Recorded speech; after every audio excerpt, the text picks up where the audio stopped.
கழகத்தின் நிரந்தர பொதுச் செயலாளர், நாடாள பிறந்த நலத்திட்ட நாயகர், மன்னையாளு மகராசர், புரட்சி தமிழர் ஐயா எடப்பாடி அவர்களின் பாதம் பணிந்து வணங்கி, இருவரும் தெய்வங்களான புரட்சி தலைவர் எம்ஜிஆர், தமிழகுலசாமி அம்மா அவர்களின் அருளாசியோடு இந்த தாய் தமிழ்நாட்டு மக்களுக்கு பணிவோடு சமர்ப்பிக்கின்றேன். தமிழ்நாட்டுக்கு தண்ணீர் திறந்து விடும்படி காவிரி நீர் மேலாண்மை ஆணையம் உத்தரவிட்டும் கர்நாடக அரசு தண்ணீர் திறந்துவிட மறுத்துள்ளது. இது குறித்து நீர்வளத்துறை அமைச்சரான உங்கள் நிலைப்பாடு என்ன சார்? என்ன செய்ய போகிறீங்க? சிஎம் சாரோட நீங்களும் கர்நாடகா போறீங்களா என்றெல்லாம் அமைச்சர் புஷி ஆனந்திடம் மைக்கை நீட்டியபடி நிருபர்கள் கேட்ட கேள்விகள் 3 கேள்விகள் கேட்டார்கள். ஒரு கேள்விக்கும் நின்று அவர் பதிலளிக்காமல் சிரித்து கொண்டே காரிலே ஏறி போகிற காட்சிகள் நம் நெஞ்சிலே நிறைந்திருக்கிறது. இதுதான் தாவேகா அமைச்சர்களில் உள்ள பலரது நிலையாக உள்ளது. மாண்புமிகு முதல்வர் விஜய் அவர்களிடமிருந்தும் மௌனமே பதிலாக இருக்கிறது. தமிழக நீர்வளத்துறையின் கீழ் உள்ள சென்னை நதிகள் பாலாறு, வராக நதி, பெண்ணையாறு, வெள்ளாறு, காவேரி, பரப்பிக்குளம், வைகை, வைப்பாறு, தாமிரபரணி, நம்பியாறு, கோதையாறு என 90 அணைகள், இவற்றின் கீழ் 14,141 பாசன ஏரிகளும், உள்ளாட்சி நிர்வாகங்களின் கீழ் 1000க்கும் மேற்பட்ட ஏரிகள், குளங்கள் என இவைகள் மூலம்தான் உள்ளூர் வேளாண் மற்றும் குடிநீர் தேவைகள் பூர்த்தியாகின்றன. தென்மேற்கு பருவமழை இயல்பு மழை அளவான 126.8 மில்லிமீட்டரை விட 14% குறைவாக 108.4 மில்லிமீட்டர் மழையளவு மட்டுமே பெய்துள்ளது. மாநிலம் முழுமைக்கான அணைகளின் கொள்ளளவு இந்த ஆண்டு 31.4% குறைந்துள்ளது. ஒட்டுமொத்த கொள்ளளவான 2,24,297 இப்போது வெறும் 70,439 குறைந்துள்ளது. மொத்தத்தில் தமிழகத்தின் அணைகளின் நீர்மட்டம் 53% கீழ் குறைந்துள்ளது. இது குறித்து மாண்புமிகு அமைச்சரவிடத்திலும் மாண்புமிகு முதலமைச்சரிடத்திலும் மௌனமே பதிலாக இருக்கிறது. அதோடு கடந்த 30 நாட்கள் மட்டும் ஒரு மூட்டை அரிசி விலை சுமார் 300 ரூபாயிலிருந்து 400 ரூபாயாக விலை கூடியிருக்கிறது. சாதாரணமாக கிலோ 50 ரூபாய்க்கு விற்று வந்த அரிசி இப்போது கிலோ 65 ரூபாய்க்கு விற்கிறது.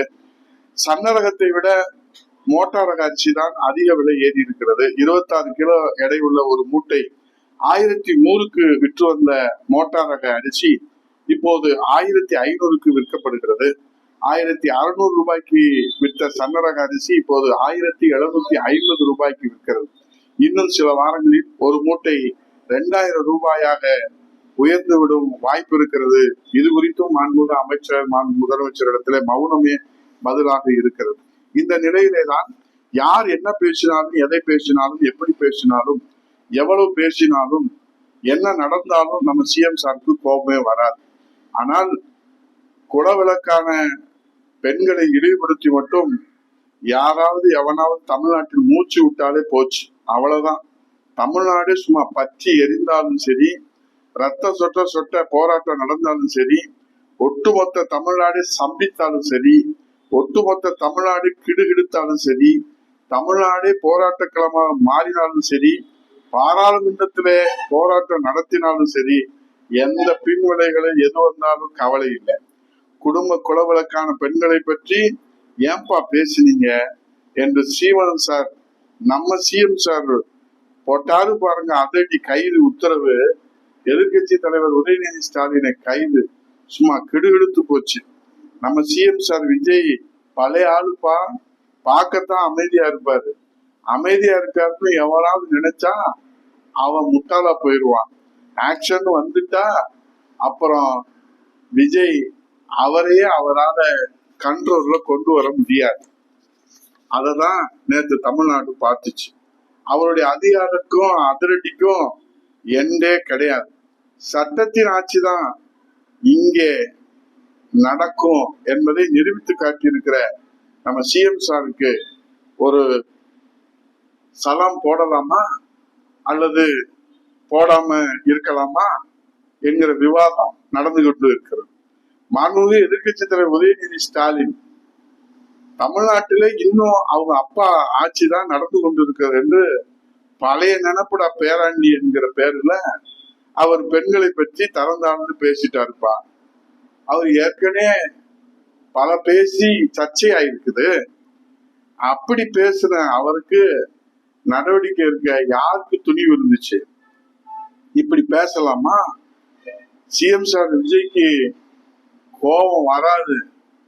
கோபம் வந்துச்சுன்னா என்ன நடக்கும் என்பதுதான் நேற்று தமிழ்நாடு பார்த்துச்சு, இந்தியாவே பார்த்துச்சு. இது சும்மா சாம்பிள் தான், இது சும்மா ட்ரெய்லர் தான். எதிர்கட்சி தலைவர் உதயநிதி ஸ்டாலின் கைது நடவடிக்கை தமிழ்நாட்டை அதிர்ந்து பார்த்தது தெரியுமா? அவருக்கும் நாவடக்கம் இல்லை, இவருக்கும் அதிகார அடக்கம் இல்லை. மொத்தத்துல தமிழ்நாடு திண்டாடிச்சு. இதைத்தான் தமிழ்நாட்டு மக்கள் நேற்று பார்த்தாங்க. நமக்கு என்ன கேள்வி? இந்த தமிழ்நாட்டு மக்களுக்கு என்ன கவலை? சிஎம் சார் அமைதியா இருக்கிற ஆளப்பா நீங்க என்று வாயே திறக்க மாட்டார் என்று எல்லோரும் சொன்னாலும், நீங்க நேத்து காட்டிய வேகம், தஞ்சாவூர்ல இருந்து இரவோடு இரவாக காவல்துறை ஒட்டுமொத்தமாக டிஜிபி எஸ்பி என்று தமிழ்நாடே இங்க சென்னையிலிருந்து தஞ்சாவூர் வரைக்கும் தேர்தல் பிரச்சார பவனி போல உதயநிதி ஸ்டாலினை அழைச்சு சென்ற அந்த கன்றாவி காட்சிகளை இந்த தமிழ்நாடு பார்த்துச்சு. நாங்க என்ன கேட்கிறோம்? அணை நீர்மட்டம் குறைஞ்சு போச்சு, அரிசி விலை உயர்ந்து போச்சு, காவிரியில தண்ணி கொடுக்கலையே, சிஎம் சார் விஜய் இதே வேகம், இதே ஆக்ஷன் எல்லா நேரத்திலும் எல்லா முக்கிய பிரச்சனைகளும் காட்டுவாரா என்பதுதான் தமிழ்நாடு மக்களின் எதிர்பார்ப்பு. மொத்தத்தில ஆளுங்கட்சியும் எதிர்கட்சியும் காவிரி தண்ணிக்காக சண்டை போடுங்கப்பா என்று எதிர்பார்த்தா திரிசா அன்னிக்காக சண்டை போடுறாங்க. காவேரி தண்ணிக்காக சண்டை போட வேண்டிய ஆளுங்கட்சியும் எதிர்கட்சியும் குடும்ப குலவலுக்கு பெண்ணான திரிசா அன்னிக்காக சண்டை போடுறாங்க. இது தமிழ்நாட்டின் சாவக்கேடு என்று மக்கள் தலையடித்துக் கொள்ளுகிற காட்சி தான் இன்றைய கன்றாவி காட்சி. இன்றைக்கு பட்ஜெட் வேற தாக்கல் செய்யறாங்க. பொறுத்திருந்து பார்ப்போம். நன்றி, வணக்கம்.